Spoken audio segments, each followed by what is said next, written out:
Ortiýetde 4-nji noýabrda bellenýän Milli Bütewlük güni münasibetli Moskwanyň merkezinde onlarça müň adamyň gatnaşmagynda ýürüýüş geçirildi. Ortiýetiň 1610-njy ýylda Polşaly batyp alyjylary gowy çykaran senetini ýatladýan bu bayramçylyk Prezident Vladimir Putin tarapyndan 9 ýyl mundan öň esaslandyrylypdy. Kremli tankyd edýän 7 sagçy milletçi toparlar hem ýürüýüş geçirdiler. Ortiýetiň paýtagtynyň çet böleklerinde müňlerçe adam jemlendi.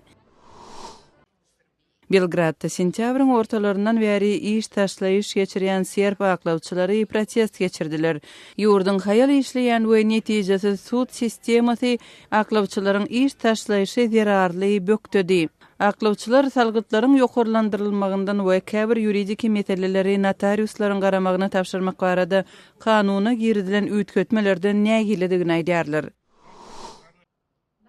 Awganistanyň paýtagty Kabulda ýananlaryň meseleleri boýunça ministerlik aýallaryň mediadaky roly barada 3 günlük konferensiýa geçirýär. Soňky 10 ýylyň dowamında Awganistanda ýanan jurnalistleriň sany düýüp götür artdy.